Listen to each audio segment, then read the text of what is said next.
Parks Canada is well aware of the importance of parks and nature to people's mental and physical well-being, and some parks and sites have incorporated this into programming.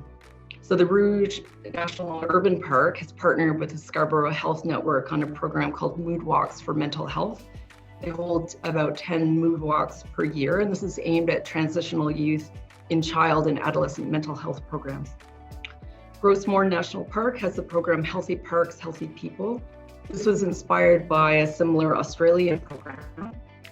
So Grossmourn staff partner with local healthcare professionals to help visitors and local residents make the link between their personal health and the health of the national park. They produce this brochure, which has 25 concrete ways to enjoy the park, and they've developed these prescription pads where local health professionals can write a prescription for people to get into nature.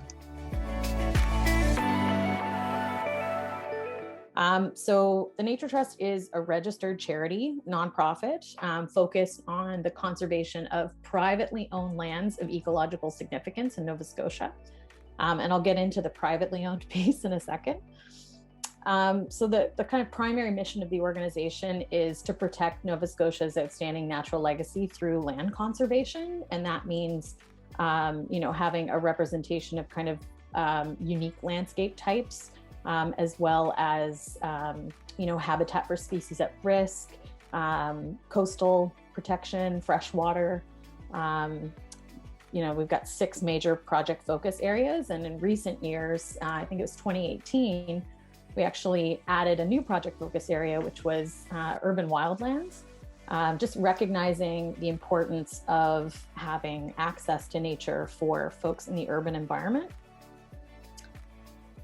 So private land is kind of our primary focus. And I think this is kind of one of those things that tends to surprise most people, is that most provinces throughout Canada are predominantly Crown land, with small proportions of the land mass privately owned. So places like British Columbia, where you've got 92% is Crown land, 8% privately owned. Ontario is more like 89% Crown and 11% privately owned. Places like New Brunswick, you start to see a bit of a difference where it's almost 50-50. And then you get to Nova Scotia, and Nova Scotia is 70% privately owned. So this is huge compared to, most other provinces in Canada. Our parks were forced to be closed, so we amended our bylaw to declare some of our parks as trails so that trails could remain open. So some of our more wild parks we were able to reopen, ironically at the same time that the province allowed us back into our park spaces. We moved our programming online like so many others. So how can you be active at home? We had a Best of Bridgewater variety show. We did all these rec and roll videos to celebrate different things, figure out how to make things, make your own backyard Jenga, Scrabble, etc. People really found new ways to experience our existing spaces.